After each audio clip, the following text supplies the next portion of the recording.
In this episode, we are joined by an expert, not only in the student loan space, but in the personal finance space at large, Robert Farrington of The College Investor. Tune in after the intro to hear a little more about his story. Are your student loan payments or loan balances a major obstacle in your financial life? Then tune in and let's escape student loan debt. Hello, my name is Brenton Harrison. If you're listening to this podcast, you have probably heard me on both the Escape Student Loan Debt podcast and the New Money, New Problems podcast. We have shared for compliance reasons that those are two separate businesses. We have our financial advisory firm, New Money, New Problems, and we have Escape Student Loan Debt. But there are times when the subject matter for both audiences overlap. And in those instances, we make sure that we post on both platforms. And today is one of those days because we have an expert in our Ask the Expert series who has been gracious enough to join us. If you are familiar with the personal finance space, you know that I am a believer in finding whatever voice speaks to the way you learn. And the person that is joining us today has been in the space with thecollegeinvestor.com for a long period of time. And it not only has insights and expertise on how to tackle student loans, but also general finance. There's posts on there about tax planning, investing, just a wealth of resources. And with everybody focused on student loans, we wanted to make sure that we had him on to join our audience. So with all that, Robert, thank you for joining our podcast. Hey, thanks for having me. I'm excited to be here. And yeah, you nailed it. We're going to talk student loans, and I'm excited too because it's a crazy topic, and it came out of nowhere to be a crazy topic, right? Like I never intended to talk about student loans, and here we are a decade later doing this, and student loans are dominating the financial conversation for a lot of Americans right now. You know, I'm interested before we get into some of the tips that you are going to share with the audience. Tell us a little bit about the origin story of why and how you started the site, because I do agree. I've known about your site for a long time. I've read on it for a long time, but there was, when you started it, like a very small group of people who were in the space. And it's almost like you found out 5 or 6 years before everybody else this was going to be a big deal. How did that come into play? Totally. So I started the College Investor very much to how it sounds is I wanted to talk about investing, building wealth, and like the fun stuff, as I like to say. Like I wanted to make money and grow my wealth and things like that. But, you know, when I graduated college, I also had student loans because I didn't know. No one told us that you should like minimize your student loan debt. I got this email from my financial aid office. It said like, hey, congratulations, you're accepted to college. Click this box and like accept your award. So I just went and clicked. And all of a sudden, I had $42,000 in student loan debt, and I didn't even like really like think twice about it. And you know, whatever. Like in the big scheme of things, that is not a lot compared to some of the stories that we see and hear. I was blessed when I graduated. I had a job. I could afford my student loan payments.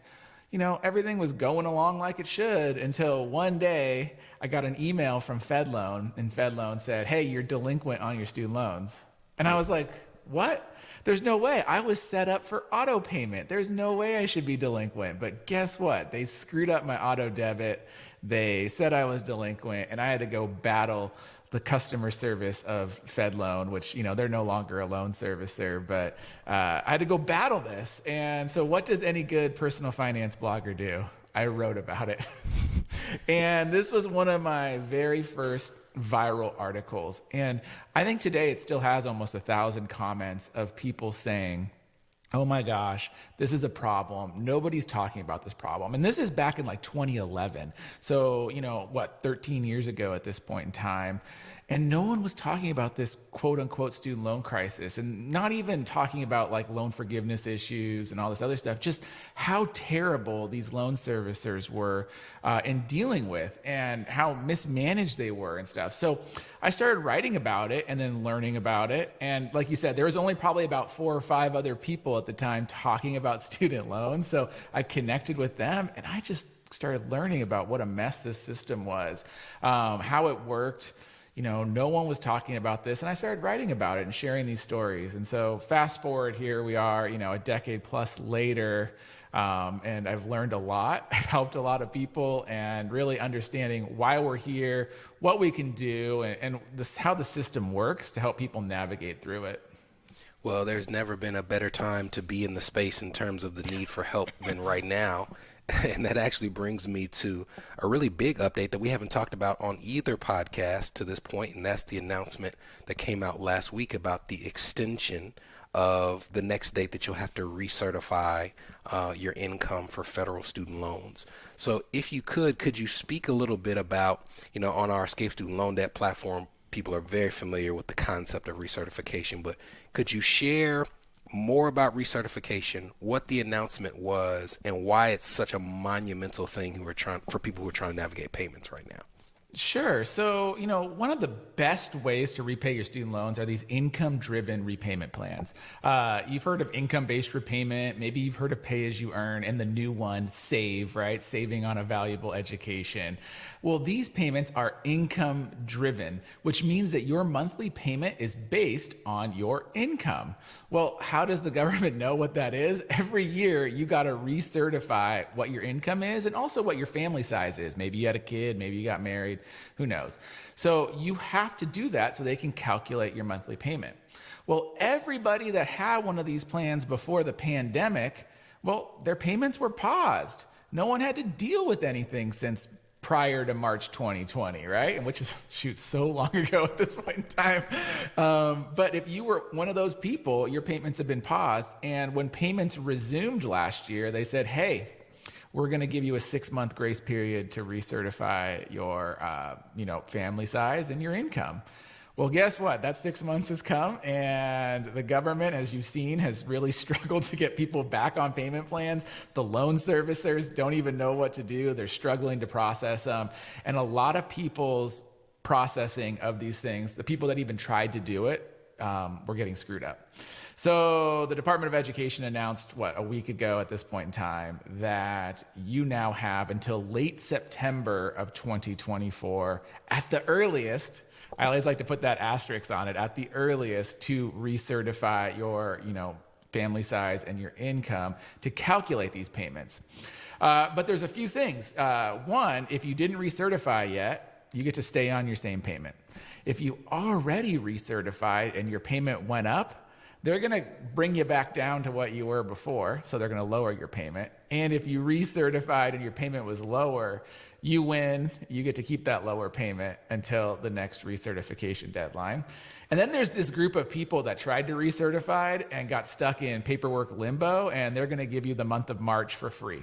They're going to put you in forbearance, put you at 0% interest, and count March as a free month. And then they're going to get you back on track, hopefully in April, if all that paperwork gets processed accordingly. So it's a big news for people that had these, income-driven repayment plans before the pandemic, and gives a little relief at this point in time. And it is very interesting because we've shared that, they say things like the earliest, not only to give them that wiggle room, but because it doesn't mean that everybody has to do it in September. Everybody has a date that their particular loan has to be recertified in terms of the income. Right. So, to me, if you're looking at March 2020 being when the pandemic started, there's the possibility for these borrowers whose date doesn't come until 2025 that they could be in a position where they're still making payments until 2025 based on their 2019 tax return income. Is that accurate? Yeah. You nailed it. That is completely accurate. And you have to realize too that these people also got 3.5 years plus of 0% payments, 0% interest, no payments due. Maybe that counted for PSLF too. I mean, you're getting people halfway to potentially getting loan forgiveness, at low cost or no cost, which is, pretty big deal. Yeah. We have gotten feedback from a number of listeners that some of the stuff you're talking about where the loan servicers have messed up their payment, it's taking hours for them to get it fixed. What would you recommend for someone who is reading all these press releases, but their loan servicer doesn't seem to be following the plan, right? They weren't supposed to ask them to recertify. They did. They can't get a hold of them. What resources do people have in situations like that? So a few things. First off, I want everyone to realize how this works. I think a lot of people don't understand the system. I like to rag on these loan servicers all day long. They do mess up. But remember, these loan servicers are contractors for the Department of Education. They are call centers. You call your loan servicer, you're getting someone that's making $18 an hour that has had 1 week of training and knows nothing about your personal financial situation. Okay, that's who you're talking to. And I'm not trying to be mean or anything, but they don't necessarily know the best place to help you. And they're using the words that you're telling them to try to make a decision and a guess for you. Part two is when these press releases come out, we've seen this trend for the last 2 or 3 years, is that the White House and the administration are sometimes pushing things so fast that they're not giving these people time to even get training out to their call center reps. So, this press release goes out on a Friday afternoon and you call your loan servicer, they might not even know what you're talking about yet. So a few things that I recommend you do is, number one, most people don't need to call their loan servicer. And I highly recommend you don't call your loan servicer. I highly recommend that you do everything online, you send your documents through the secure portal, and you do it that way because a couple things happen. One, there's no, gray area. Like, this is in writing, this is what was said, this is the document, and you have proof that it was submitted.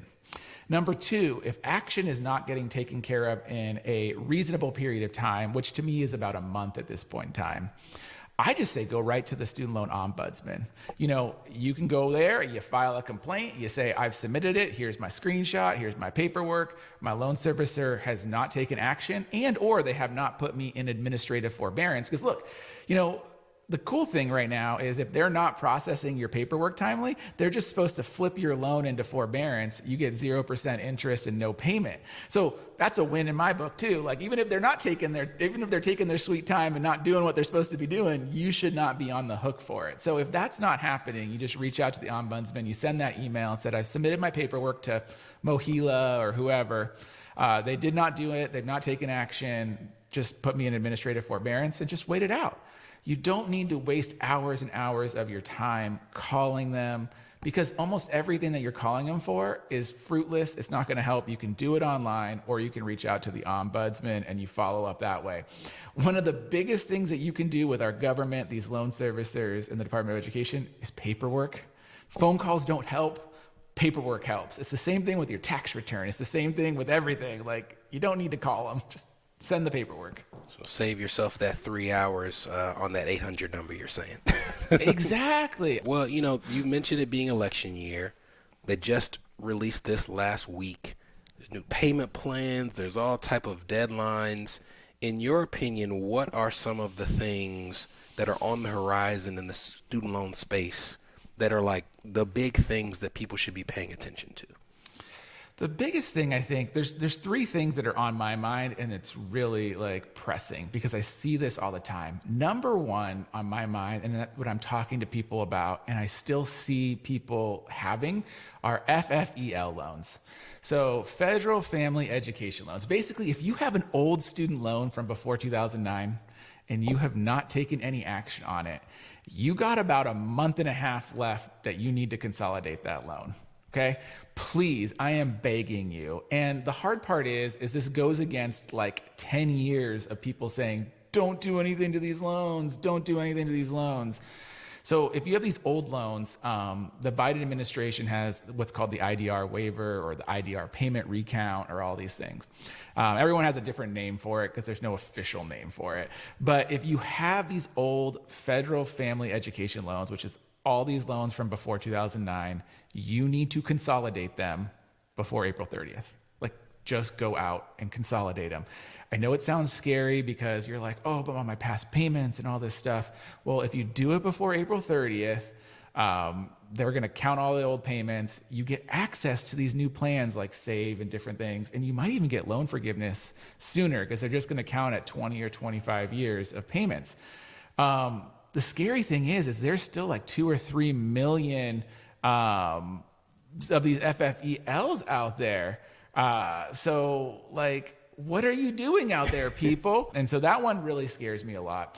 Number two is all the PSLF stuff. Like when you do consolidate these loans, you have to resubmit your PSLF certification form. So I see a lot of people freaking out because they consolidate. They're doing all these things that they're supposed to be doing, but you got to resubmit your PSLF form for all the 10 years or however many payments you have, or else the payment record's not going to be right. So if you consolidate, you do this work, and then you're like, oh my gosh, you got to submit the PSLF form so you get the credit. And then number three, the big thing that I think is going to benefit a lot of borrowers is this summer, all the other provisions of the SAVE plan go into effect. So SAVE, the Saving on a Valuable Education, is President Biden's like new student loan repayment plan. And one of the big parts of it is it's going to set your monthly payment at 5% of your discretionary income. But that 5% kicks in on July 1st. So it's coming up this summer is when you're going to see people are going to they're going to freak out. I think there's going to be a lot of wins because all of a sudden your payment's getting cut in half, because right now it's 10%. And this summer it's going to drop to 5%. And that's a huge win for a lot of borrowers. You're saving on your monthly payment, and that's going to be a big deal. So I think for people that were on the fence of, and you probably see these conversations too, like SAVE's not saving me any money yet. It's going to start saving you some money. It's just going to start this summer. And so I think that's going to be a big win for borrowers. Those are three things to definitely pay attention to. I'm glad we were able to go through some of the current events. We're going to take a quick break, and then after the break, we're going to get into some of the tips and tricks that you've seen be useful in hacking your student loans. We'll be right back. This is the Escape Student Loan Debt Podcast. A show for established professionals whose student loan payments or loan balances are impacting their marriage, their business, their credit, or their dream of achieving home ownership. We'll be right back. Are you interested in learning the tools and techniques we use to get student loans forgiven, reduced, reorganized, or expedited? Well, great news. We're currently updating our flagship course, Escape Student Loan Debt, to reflect the current changes in the student loan landscape. To stay up to date on the launch of the course and opportunities to sit in on our live recording sessions, head to escapestudentloandebt.com and join our email list now. You're listening to the Escape Student Loan Debt Podcast. Subscribe now at escapestudentloandebt.com. Welcome back. Welcome back. For the break, we have our Ask the Expert series, and we have Robert Farrington of thecollegeinvestor.com. We're going to put all of his contact information so you can go to his wonderful site in the show notes. And we will also put the contact information for your student loan ombudsman and how to figure out how to contact that person, as he referenced in the first half of the episode. In this half of the episode, we're going to talk about some of the things that Robert has seen in terms of benefiting your payment, unique strategies that people who just kind of take a surface level look at student loans never really come across. So we wanted to make sure we exposed you to them.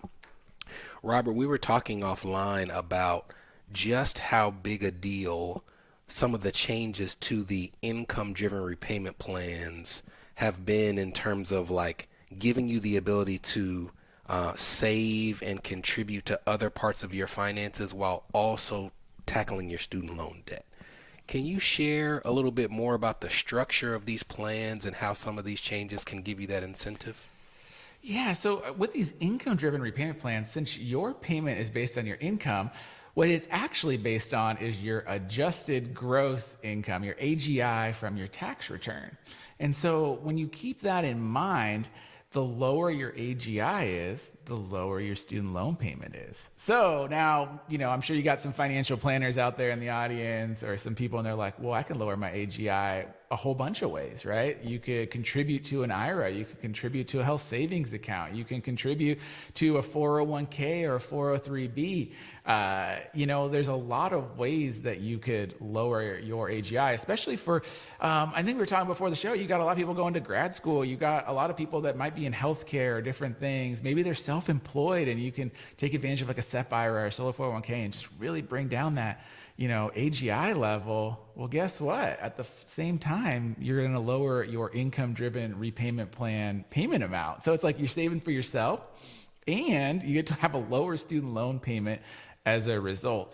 So for individuals that are making, $80 to $100,000 a year where, okay, I contribute to my IRA, I put $5,000 in there and, maybe I save, a little bit on my student loan payment.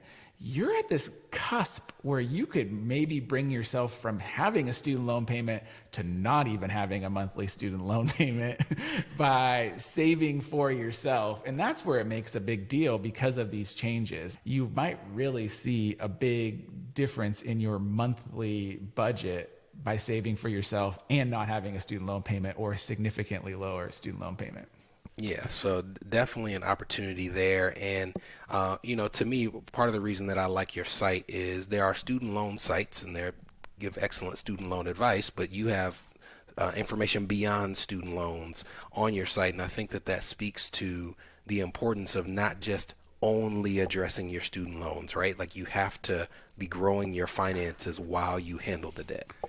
Well, and you nailed it. I mean, I'm a big believer that, what's that Chinese proverb? The best time to plant a tree was 20 years ago. The second best time is today. But the real crux of that is that we can't go back in time. And so, a lot of people have this mindset that I got to eliminate my student loans. And it's like, maybe you do. But what you really need to do is when you're 22 years old is you need to start saving for retirement and investing. If you can start then, even if it's like $1,000 or something small, while paying off your student loans, that money is going to go a lot further.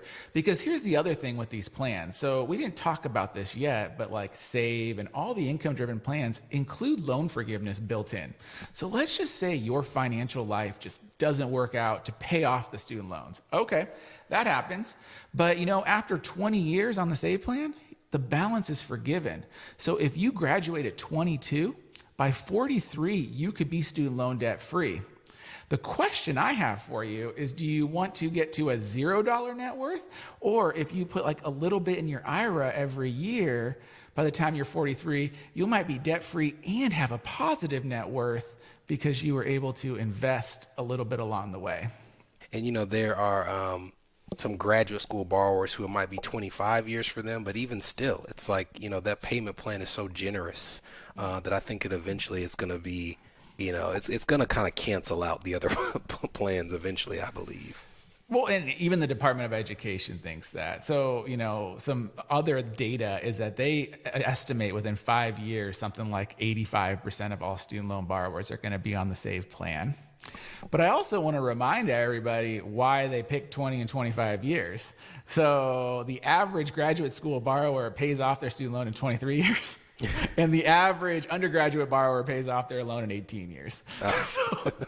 So the government knows, come on now, like they're not doing this for free. Like they're not doing this out of the generosity of their heart. It's just that they know how long it takes. And they're picking a time that's just past it because they know most borrowers will pay it off and some will struggle and they will forgive that debt. But they're betting that you will grow your income over the next 20 years, which is why you went to college. It's why you did all the things. Right? Like they're betting that that's going to happen. And, maybe it doesn't happen in year 2 after graduation, but by year 10 or so, they're expecting you to start making some good money and paying this stuff back. To me, that brings to mind the idea there was this article that came out about and there's like a peer-reviewed study that talks about the monetary value of being financially literate. And it was over 6 figures, right? Just the dollar value to you of taking an interest in being knowledgeable about your finances is worth over 6 figures. And to me, what you're talking about, that ability and interest in reading a little more about the rules kind of just brings to mind the idea of you can't just go borrow this debt, not pay attention to it, not learn more about how it works, and think that everything is going to work out for you. You nailed it. It's no one's going to care more about your money than you. I also like to tell everyone that, like, a lot of people think like, oh, you're getting something for nothing, or like, why am I like signed up for this? It's like, these are the rules of the game, guys. Like, learn how to play the game. And you learn how to play the game, but then you can also learn how to play the game to your advantage. It's no different than Monopoly or anything else. Read the rules, learn how to play it to your advantage, right? Let's follow that thread. And let's talk about something you said that kind of kicked up a dust cloud, but it is well within the regulations. It is a viable strategy, but a lot of people just conceptually are finding it tough to tackle.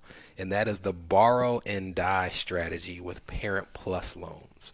So if you could, because the New Money, New Problems audience is not as familiar, could you first set the stage for Parent Plus loans, why they're so tricky, and then give some details of the borrow and die strategy?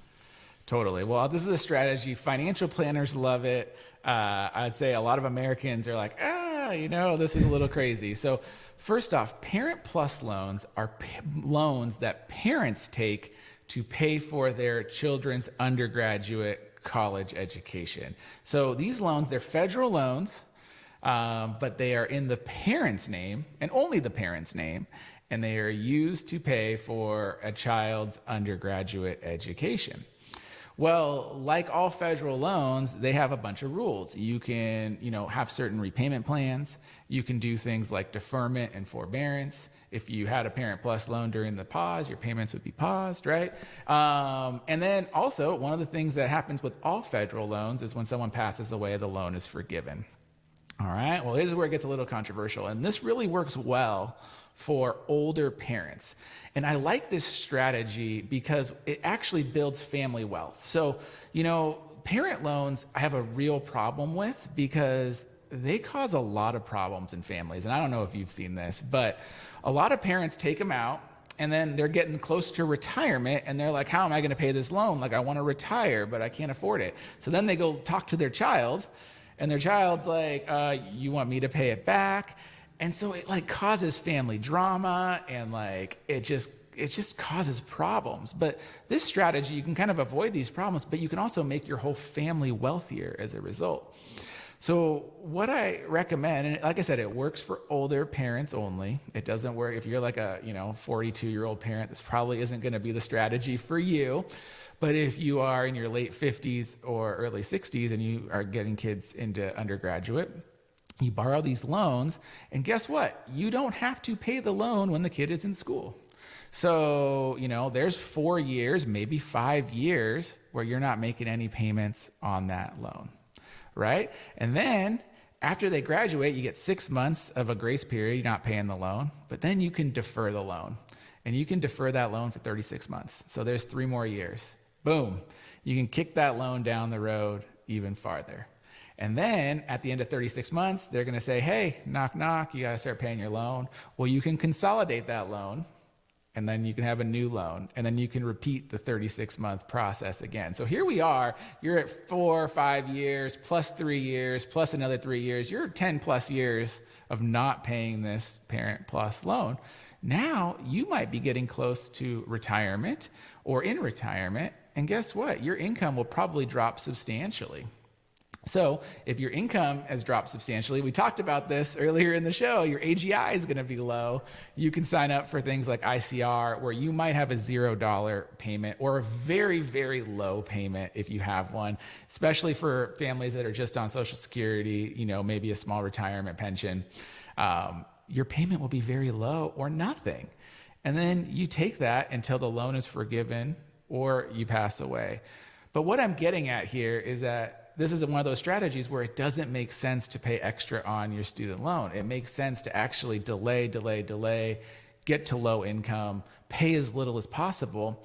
And it also makes sense to not ask your child to help you. If you are, you're basically throwing away wealth that your family unit, parent and child together, could have, whether that's inheritance, whether that's just their own income, whether that's your income that you could live off of.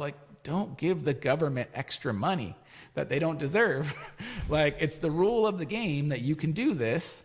So, that's a viable financial planning strategy, but it does freak people out because the end of it is either loan forgiveness or death of the parent.